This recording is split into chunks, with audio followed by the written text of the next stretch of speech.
The dog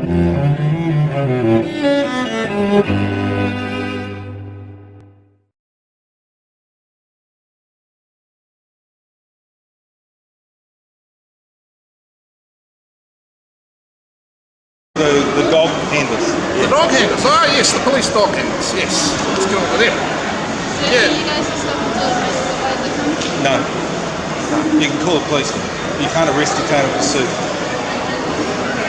So, thanks. That's right. That's great. Steve here is head of the ex-Security Guards Association. Right, what do you want to know about that? So, give us an update on the dog handlers, Arthur. Well, we've got two. We've got Paul Fleck. Now, he's the worst of the two of them, right? And we've got the other one in Palmerston North. He's a bad piece of work too.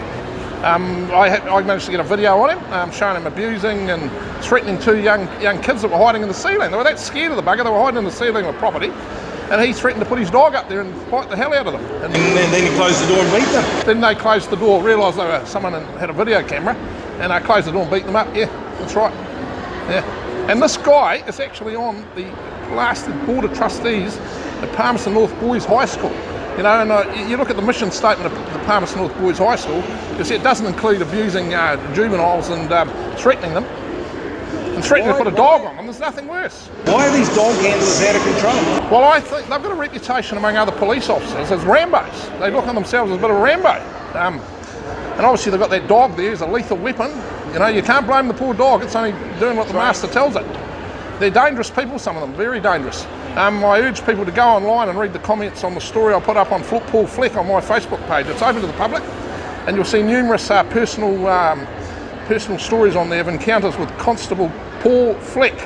I understand he's been stood down a few times and he's still somehow managed to stay in business. You would have thought Mr. Costa, Andrew Costa, would be concerned about that kind of behaviour. Well, look, Andrew, if you're watching this, I urge you to launch a full investigation into Paul Fleck.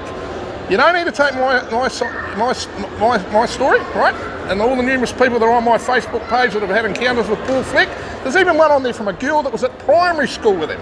She said he was an arsehole there, and she's followed his career with some interest, and he's got worse over the years because he's got the power of the uniform, the police dog, and all the other bits and pieces that come with it. So I urge you, Andrew, go and talk to some police officers, talk to some lawyers in Wellington that know all about Paul Fleck. He's a notorious character. And you need to launch an inquiry into this guy immediately. He is undermining good police officers. He's giving them a bad name. Good police officers don't want a rogue like a cowboy like Paul Fleck in the force. They want him gone. We need to clean out the trough. Sorry? We need to clean out the trough. We need to clean out the trough. Look, we're here just as much for citizens who are getting attacked by this guy, having his dog set on them and other things. We're here just as much for good cops. They don't want this sort of guy in the force with them. You owe it to them. You're not Mike Bush. From what I've heard, you're a decent man that wants to do a good job. Look into Paul Fleck. You need to. Thank you very much for being a protector of the community.